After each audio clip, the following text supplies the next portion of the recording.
себебі айтайын ба не үшін? Себебі бұл видео бұрынғы видеоларыма қарағанда ұзақтау болып шығу керек та. Ал менің миым ана видео ұзақ дегенді қабылдағысы келмей тұр. Видео ұзақ болған сайын оның жұмыстары да, монтаж жасауы да, оны жүктеуге келгенде ұзағырақ процесте жүреді. Соның бәрін миым қабылдағысы келмей жалқауланып, қойш деп кейінге шегере берді осы видеоны түсіруді. Және мен тек осы видеоны емес, жалпы видеоларымды ұзағырақ түсіруді қолға алғым келіп жатыр. Бұрын менің видеоларым 10-15 минуттық, тіпті одан да аз болатын еді. Ал мен видеоларымды кемі 30 минуттық болған қалай. Себебі мен өзімнен де білемді, кейде бір асмырғанда қарап қалған кезде білейін бітпесе екен, тағы да ұзағырақ болса екен деген сондай бір оймен көремін де өзім. Өзімнің де видеоларым солай қысқа емес, адам көрген кезде бір рахаттанып, тынышталып көретін видео болғандарын қалаймын. Сондықтан да ұзағырақ түсіруге іштей дайындалып жүрмін. Сол ұзағырақ түсіремін деген сайын миым қарсы болады, жалқауланады. Бірақ оған біз бермейміз. Видеоны түсіреміз. Себебі мен осы каналымды нормально дамытқым келеді. Адамдарға пайдалы болғым келеді осы арқылы. Сондықтан да каналды тастап кетпеймін деп ойлаймын. Мен қанша 4 жылдан бері жүргізіп келе жатырмын осы каналды. Арасында үзілістер де болды, бірақ сонда да үзілістерге қарамай арасында салып тұрдым да видеоларды. Оның үстіне мені іздей басатын жандар бар. Сондықтан да сол кісілер үшін де бұл каналды тастамаймын. Көрейік болашақта қалай болады. Бірақ данный момент қазіргі уақытпен түсіретін болсақ, мен қазір видео түсіруім керек. Мен болашақта не болып кететінін білмеймін, қалай болып кететінін білмеймін. Бірақ дәл қазір мен түсіруім келеді, түсіремін. Солай. Бұл жақтан сұрақтарды көрейік, жауап берейік.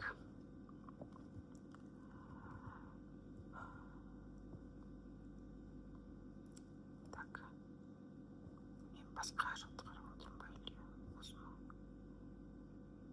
Так, бірінші сұрақ. Марал дейтін кісіден. Сұрағы: сіз универ оқисыз бе, әлде мектепте тұрмысқа қарап осыған дейін болжай алмадым дейді.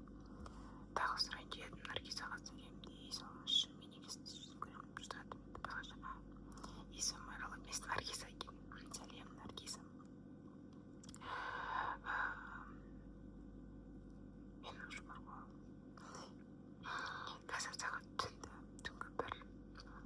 Мен шаршап отырмын, шынын айтқанда. Кішкене ойым жинақталмай жатыр. Менде тек қана видеоны түнде түсіруге ғана мүмкіндік бар да. Себебі күндіз үйде балалар бар. Қанша дегенмен үйдің ішінде шулы. Сондықтан да түнде ғана түсіруге мүмкіндік бар.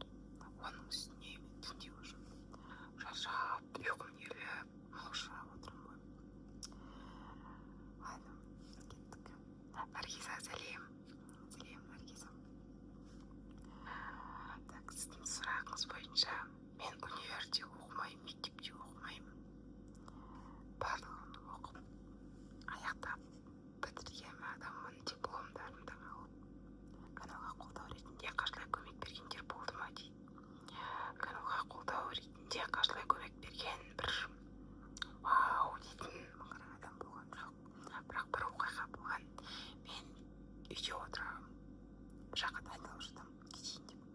Сол кезде телефоныма Каспийдан хабарлама келеді. Мен қараймын, маған біреу ақша аударған. Атына қараймын, аты таныс, есімі таныс, бірақ менің өмірімде ондай адам жоқ. Айналамда ондай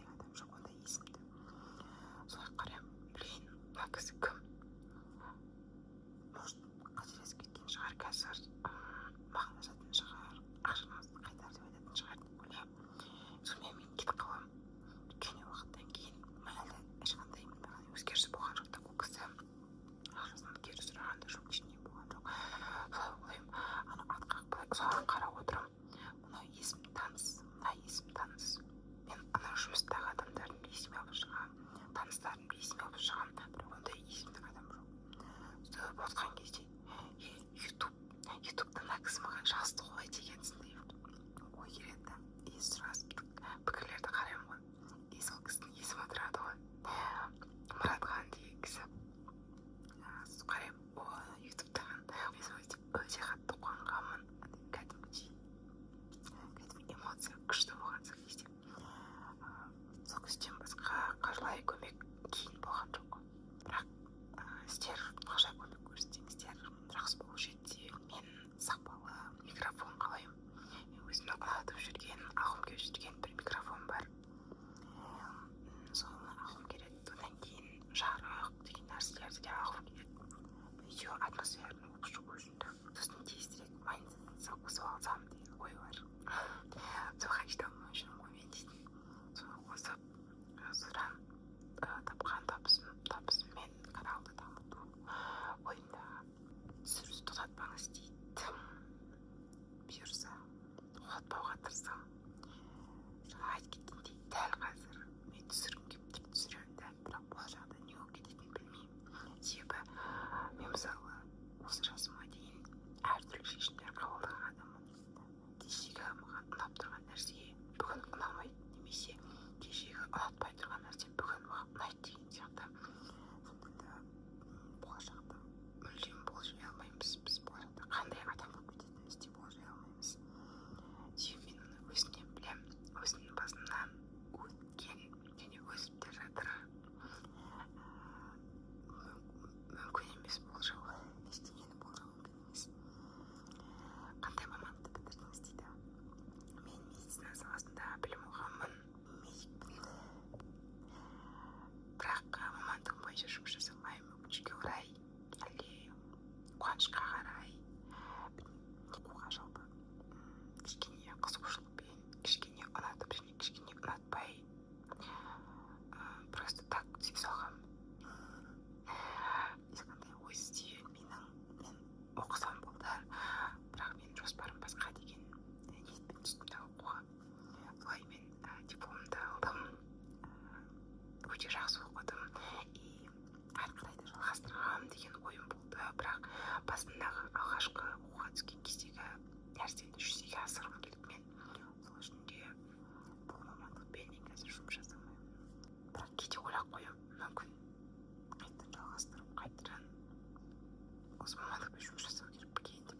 Просто мен медик болып, дәрігер болып, адамдардың өміріне жауапкершілік алғым келмеді. Кішкене сол жағынан қорықтым. Өзімді дәрігер болатын болсам, ең білімді, ең жақсы, ең мықты дәрігер болуым керек деген менде сондай ой болды. Ал егер мен ондай мықты дәрігер болмайтын болсам, егер менің білімім жетпейтін болса, білімім нашар білімді дәрігер болатын болсам, онда мен не үшін дәрігер боламын деген ойым болды. Сол үшін де мен ары қарай жалғастырмадым. Егер мен дәрігер болатын болсам, онда қатты білімді болу керек. Мен адамның жан дүниесін только дәрімен, жанын кәдімгідей сөзбен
Шыңғыстың жолы дегенді көріп жүрмін. Оның алдында жалған өмір дегенді көргем. Жалған өмір маған ұнады.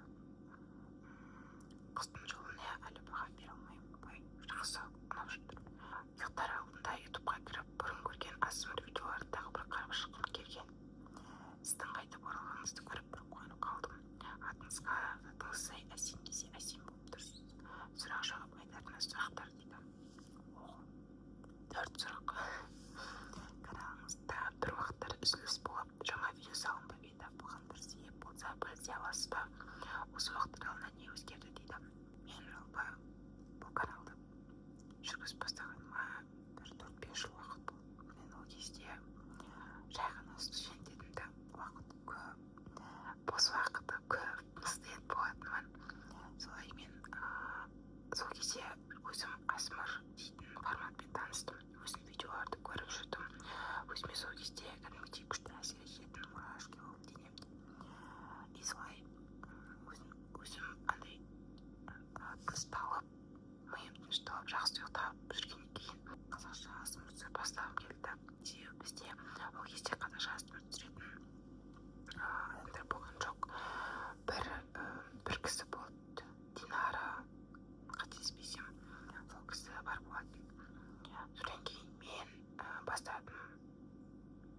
Басқа есімде жоқ, тағы күндер болған. Мен өзім сол Динара дейтін кісіні көретінмін сол кезде. Ол кісі қазір түсірмей кетті видеолар. Солай мен ASMR түсіріп бастадым, түсіріп жүрдім. Одан кейін мен диплом алдым. Диплом алғаннан кейін жұмыс жасау керек деген сияқты темалар басталды. Одан бөлек мен Ақтау мен Алматының арасында әрі-бері жүріп қалдым кішкене оқу бітіргеннен кейін. Солай менде уақыт болмады видео түсіруге. Кейін жұмысқа орналастым. Толықтай Алматыға көшіп келдім. Солай менде уақыт болмай кетті. Мен тіпті ютубқа андай көңіл бөле алмадым. Қызығушылықтарым басқа болып кетті да. Мысалы, мен көбірек кітап оқыдым, көбірек тауға шықтым деген сияқты сондай нәрселерге мен көңіл аудардым. Одан бөлек жұмыс жасадым. Сонымен менде уақыт болмады. Бірақ мен андай нәрсе болатын. Жүрген жерімде сыпырлап әртүрлі звуктар шығарып деген сияқты осылай жүретінмін. Себебі ол менде уже әдет болып қалды. Мен сол нәрсені істегім келіп тұрады, видеоны түсіргім келіп тұрады. И сол кезде видео түсірейін деп шабыт пайда болады ғой. Түсірейін десем, мен бірақ қазір түсіргенмен потом түсірмеймін ғой. Оны бәрібір ой, бүгін видео салып, 2 жылдан кейін тағы видео салып, зачем маған деп ойладым да, түсірген жоқпын. Солай арада үзілістер болды.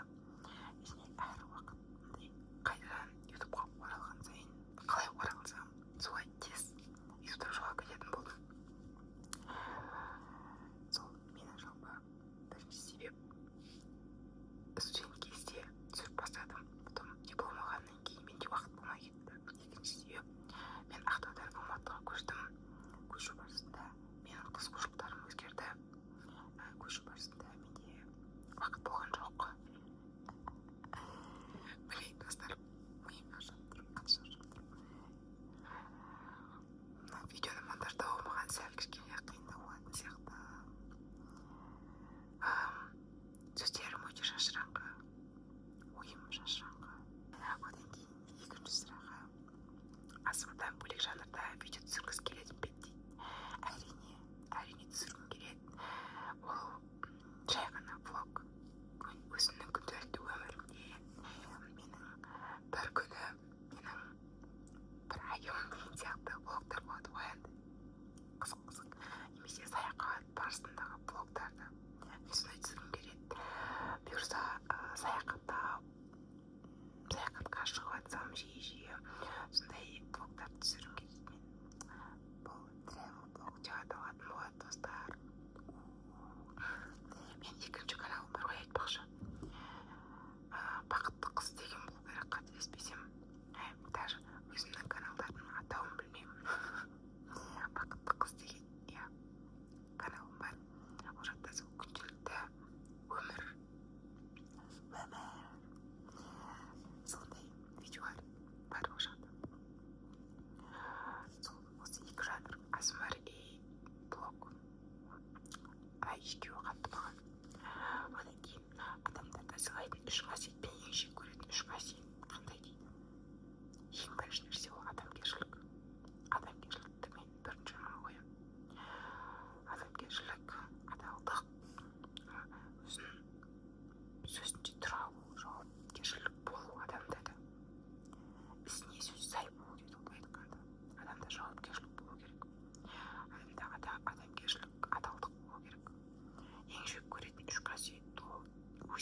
жек көремін. Өсек, өтірік, мақтаншақ, еріншек, бекер, малташпақ. Өсек, өтірік татпаймын. Одан дағы жалқаулық деймін ба? Жалқаулық менде де бар қасиет, негізінде ұнамайды ол қасиет. Осылар. Қандай музыка тыңдағанды ұнатасыз? Сүйікті әнші не топтарыңыз бар ма дейді. Менің бір сүйікті әншім өз тобым бар деп айта алмаймын. Мен мейламаймын жалпы. Әртүрлі музыкалар тыңдай беремін. Қазақша да тыңдай беремін, орысша да тыңдай беремін. Таңдамаймын ештеңе. Кейде классика тыңдаймын. Кейде жай ғана өзіміздің әндерді тыңдаймын. Жалпы маған қатты ұнайтын әдемі ба не? Біздің қазақша ескі әндеріміз. Ескі дегенде менің кішкентай, өте кішкентай кезімдегі әндер. Олар маған балалық шақта есіме түсіреді. Сондықтан мен оларды жиі тыңдап тұрамын. Одан бөлек шетелдік ескі әндерде ұнайды. Білмеймін маған неге екенін. Сол атмосфера менің жаныма жақын. Не үшін деген сұрақ менде мазалайды, білмеймін. Ал сүйікті топқа келетін болсақ, мен бұрын 91-ның фанаты болғанмын, Eagles болғанмын. Сол кісілер мен үшін алғашқы сүйікті тобым және соңғы сүйікті тобым сияқты. Солай. Ал қазіргі әншілерден білмеймін. Сүйікті әншім бар деп айта алмаймын. Мүмкін бұрынғы әншілерден Қайрат Нұртас шығар. Солай. Жасыңыз нешеде дейді. Жасым нешеде, ол маңызды емес. Қай қаладансыз? Мен жалпы Ақтау қаласындамын, бірақ мен тұратын жерім Алматы. Қандай кітаптар оқығанды жақсы көресіз? Кітап таңдамаймын. Жүрегім не нәрсені қалып тұр. Қандай нәрсені оқығысы келіп тұр, соны оқи береді. Егер де бір қандай да бір сұрақтар мазалап жүрген болса, сол сұрақтарға қатысты байланысты кітаптарды сол оқимын деген сияқты. Қандай да бір жанр жоқ. Бір күні мысалы көркем әдебиетті оқығым келуі мүмкін, бір күні фантастика оқығым келуі мүмкін деген сияқты. Солай. Өз-өзіңізбен жұмыс жасау деген қаншалықты сауатты рас дейді. Мен бұл нәрсеге жақсы қараймын. Және ол дұрыс деп есептеймін. Адам өз-өзімен жұмыс жасау керек. Сен өз-өзіңмен жұмыс жасамасаң, мен ойымша, мен қазір өз-өзімен жұмыс жасамасам, кері қарай кетіп жатқан сияқты сезінемін өзімді. Бір орында тұрып қалу емес, кері қарай кету. Сондықтан да барынша күнделікті болмаса да арасында бір нәрселермен бір шұғылданатыным бар. Менде бір нәпсім бар ғой. Жалқауған, ерініп қалып қойшы, тәжем болмаған, ол мені не нәрсеге апарады деген сияқты бір белгісіздік болады ғой адамда. Сол кезде ештеңе істеген келмейді қойшы деп. Бірақ өзіңді қайтадан жеңесің, нәпсіңмен күресесің де қайтадан өзінің бұрынғы рутинаға ораласың. Солай. Так, вкусный есть моя дар. Короче, солай. Рутинаға өзінің ораласың. Болады кейде моменттер. Мысалы, күнделікті просто спортпен айналысып жүресің, тастап кетесің. Таңертеңінше тұрып жүресің, кітап бәрін оқып жүресің, бәрі күшті, идеально оқып тастап кетесің, бәрін бір сәтте. Кішкене андай қойшы болмаған, зачем керек, не істеймін оны деген ой болады. И бірақ сен ол ойдан жалығасың, сен ештеңе істемеуден де жалығасың. И сол кезде сен қайтып оралатын точкаң болады да, қайтып оралатын нүктең болады. Сен сол нүктеңе қайтып келесің, қайтадан сапалы әдемі өміріңді сүре бастайсың, кітабыңды оқисың, спортпен де айналысасың деген сияқты.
түсіруге орташа қанша уақыт кетеді дейді.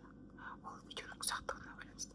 Егер 15 минуттық видео болатын болса, барлық монтажды каналға оны жүктеу барлығын 1 сағатта аяқтауға болады. Ал егер ол видео 30 минуттық немесе одан да көбірек болса, онда 2-3 сағат кетеді. Себебі сен видеоны біріншіден түсіресің, екіншіден өзің ол видеоны қарап шығасың. Қарау барысында керек емес жерлерін қиясың, сақтайсың деген сияқты. Кемі 1 сағат және одан да көбірек уақыт кетеді. Оның үстіне осындай қазір мен әртүрлі жазылып сөйлеп отырмын. Сондай моменттерде тіпті оны қию өте көп уақыт алады. Немесе видеоны өшіріп тастап қайтадан түсіру керек болады деген сияқты. Бұл видео ұнамаса ертең қайтадан түсіру керек болады деген сияқты. Ондай моменттер де бар. Сондықтан оны ескеру керек. Кемі 1 сағат болмаса 2-3 күн дейсің ғой. Қалжың. Менің бір әдетім бар айтпақшы. Мен ешқандай сценарий жазбаймын. Бәрі камера қосылады. Камера қосылған кезде айтылатын нәрсе істеледі.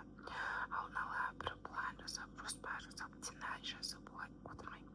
Онда тіпті менің уақытым көп кетіп қалады да, миым шаршап қалады. Миым шаршағаннан кейін миым еріне жалқауланады, істегісі келмейді. Мен сразу камераны қосып, сол моментте айтатын нәрсені айтып, істейтін нәрсені істей беремін. Мысалы, мен бұл сұрақтарды оқыған кезде жауаптарды, ойыма келген жауаптарды бірден қағазға или заметкаға жазып алсам болады еді.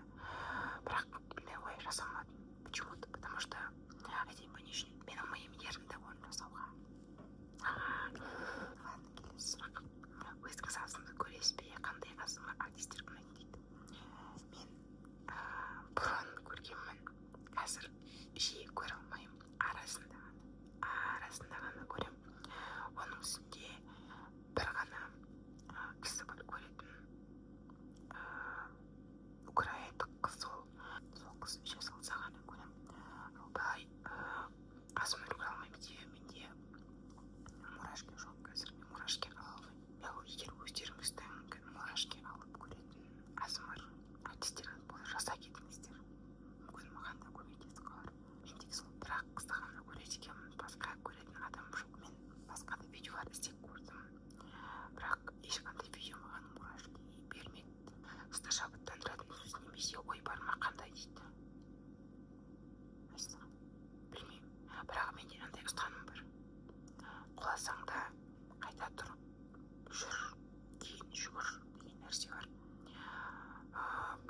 Құлап қалдым екен, сынып қалдым екен, ойбай болды, осымен өмір бітті деген жоқ. Бір құлайсың, қайта тұрасың, тізеңді қағасың да ары қарай жүре бересің. Менде сол ғана нәрсе бар. Былай бір шабыттандыратын нәрсе жоқ қой. Мен өзі өмірге келгеннің өзі шабыттандырады.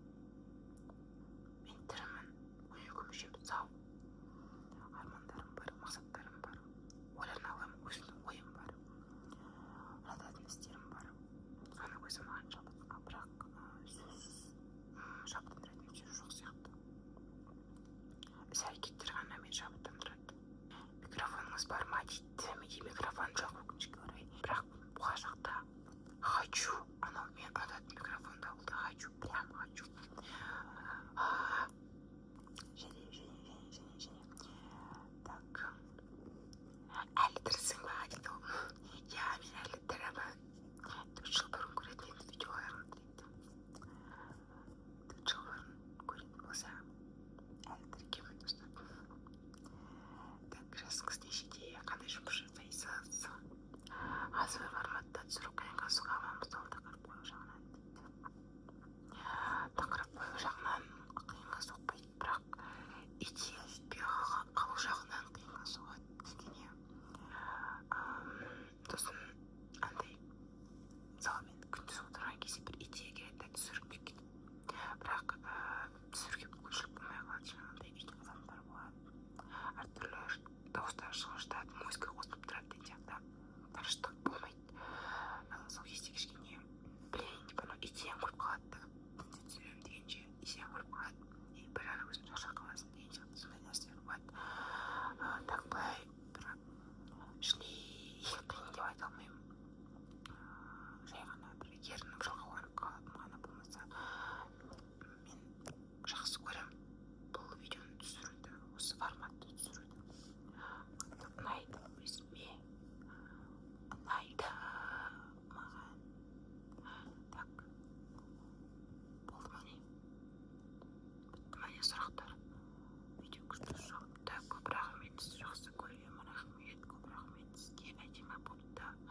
можете снять видео, макияж подруги, очень бы хотелось, буду ждать тебя. Жарайды, түсіремін ондай видео. Рахмет, видео күшті болды, жақсы әсер алып қалдым. Сосын маникюрға демеген дейді. Рахмет, люблю. Көрермендеріңізге не айтқыңыз келеді? Контентіңіз арқылы адамдарға қандай сезім сыйлағыңыз келеді дейді. Контентім арқылы адамдарға тыныштық сыйлағым келеді. Мынау айналадағы шумнан, айналадағы бір асығыстықтан тынышталып жай ғана менің видеомды көріп ішінен нені ойламай тынышталғандарын қалаймын. Себебі мен өзімде андай бүткіл нәрсені шаршап кетіп не көрсем болады екен деп ютубты ашқан кезде мынау сүйікті асмр түсіретін кісі видео салған кезде қуанып кетемін. И барлық нәрсені ұмытып соны ғана көріп тынышталамын. И менің де көрермендерім солай тынышталғандарын қалаймын. Бүткіл нәрсені ұмытып жай ғана сол сәтте менің видеоларымды көріп тынышталса, сондай сезім сыйлағым келеді. Көрермендерімізге не айтқым келеді? Бақытты болайық. Бақытты болыңыздар. Мен де бақытты болайын. Сіздер де бақытты болыңыздар. Және өмірді барынша максимум сүруге тырысыңыздар. Өздеріңіз ешқандай шектеу қоймаңыздар. Не жасағыңыз келеді, нені көргіңіз келеді, нені істегіңіз келеді, бәрін істеңіздер. Анау дұрыс емес, мынау дұрыс емес, ана адамдар не ойлап қалады деген нәрсені ойламаңыздар. Себебі бұл сіздің өміріңіз ғой. Сіздің өміріңіз басты рөлде деп айтады ғой, былай айтқанда. Басты рөлде сіз. И сондықтан да ештеңеге шектеу қоймай, қалай барсыз солай өмір сүріңіз. Сіз кімсіз? Сол болып өмір сүріңіз. Ойдан бір мына жақтан басқа адамды әкеліп, мына жақтан басқа әлемді әкеліп алып өмір сүрудің қажеті жоқ. Қазір кімсіз? Сол болып өмір сүріңіз болды. Не істегіңіз келеді, соны істеңіз. Ол адамдарға кринж болып көріне ма, адамдарға ұят болып көріне ма, бәрібір маңызды емес ол. Сіз қалып тұрсыз ба, бастысы жасаңыз. Адамдар не демейді? Сен егер сен ол нәрсені істемесең де адамдар сен туралы жаман айта береді. Жаман адамды айта береді деп айтқанда. Сондықтан да сіз ол нәрсені істеп жаман болыңыз. Ол ішіңізде қалып кетпесін. Әсіресе менде андай бір нәрсе бар. Мен жас кезімде мына нәрсені істеп қалу керекпін, мына нәрсені көріп қалу керекпін деген сияқты. Себебі мен ертең болашағын білмеймін, қандай болып кетеді. Менде қазір мүмкіншілік бар ма? Сол күшті барынша пайдаланып қалғым келеді. Мысалы, мендегі денсаулығым жақсы ма? Мен ертең қартайғанда маған ешкім гарантия бермейді ғой менің денсаулығымның 100% жақсы болуына да. Сондықтан да мен қазір барынша пайдаланғым келеді, барынша көргім келеді, барынша істегім келеді, бәрін максимум қолданып қалғым келеді. И адамдардың ойы мені қатты алаңдатпайды. Мен былай айтқанда адамдардың сөзіне, ойына түкіргенім бар. Не ойласа да мен туралы маған бәрібір. Мен жай ғана мен туралы айтып жатса да жай ғана күліп жарайды. И чё деп сондай бір немен отыра беремін. Ойбай, анау мен туралы олай айтты. Ойбай, мен олардың көзіне сондай болып көрініп қалдым деген нәрсе менде жоқ. Маған бәрібір. Главное, бастысы сен жаңағыдай өзімнің қалауымды жасаймын деп айналаңдағы адамдарға зиян тиіп кетпесе болды да, шектен тыс шығып кетпесең болды. Сен өзіңнің шегіңді білу керексің және балансты ұстай білу керексің да. Енді әркімнің өзінің жақсысы, жаманы әркімге әртүрлі ғой. Мен үшін жақсы болған нәрсе сен үшін жаман болуы мүмкін, сен үшін жаман болған нәрсе мен үшін жақсы болуы мүмкін. Немесе керісінше мен үшін жаман болған нәрсе сен үшін жақсы болуы мүмкін. И сондықтан да әркімнің өзінің жақсысы бар, әркімнің өзінің ішкі дұрысы, бұрысы бар, әркімнің өзінің шындығы бар да. Сондықтан да ешкімге, ештеңеге, ешкімнің ойына да сөзіне де қарамай өздеріңіздің қалауларыңызды жасаңыздар, ішіңіздегі өзіңізді шығарыңыздар. Мен сол нәрсені айтқым келеді. Себебі менің өзіме бұл нәрсені айтатын адам болған жоқ. Кішкентай кезінде, жасөспірім кезінде де. Кейін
Сәлем, Ердос, сәлем.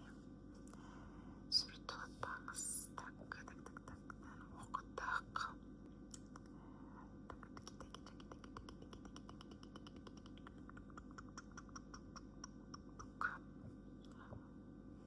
Барлық өнерді оқыған сияқтымыз ғой, иә. Сіздердің жылы пікірлеріңізге, қолдауларыңызға рахмет. Кеше ғана 2051 нәрсе тіркелу шығып тұрған. Бүгін қарасам 2071 болып тұр ғой. Вау, деп бұған қалды. Оның үстіне монетизацияға өтуге де сағаттар жақсы жиналып жатыр да. Мен 4 сағатқа жету керекпін ғой. Әлі біраз жиналу керек сағат. Бірақ соның өзінде де бір прогресстің бары мені қуантады. Сондай прогрессті көрген кезде одан сайын шабыт ашылады. Түсіру керек. Вау, түсіру керек. Сол монетизацияны қосқаннан кейін күшті бір каналдай әдемі атмосфералық видеолар болуына барынша жағдай жасағым келеді. Бірақ ол қосқанға дейін сіздер де қаржылай көмек көрсетсеңіздер вообще вау, топ болатын еді. Солай достар, сіздерден қаржылай көмек күтемін. Болмаса енді өздеріңіздің жылы пікірлеріңізбен де мені қуантасыздар. Сіздерге рахмет. Бірге келе жатқандарыңызға, мен видеоларымды көретіндеріңізге сіздерге алғысым шексіз. Рахмет. Бүгінгі сұрақ жауап сіздерге ұнады деп ойлаймын. Кішкене ойымды жеткізе алмай, ойым шашыраңқы болған жерлер болса кешіріңіздер. Мен көп кітап оқығанмен ойымды жеткізу кейде кішкене қиындау. Неге айтады ғой, кітап көп оқыған адамның тіл байлығы күшті болады деп та. Бірақ менде ондай емес, өкінішке орай. Мен қанша кітап оқысам да тіл байлығым әдемі емес. Тіл байлығым вау емес. Сондықтан да осындай видеолар түсірген кезде ойым шашырап, ойын жинақтай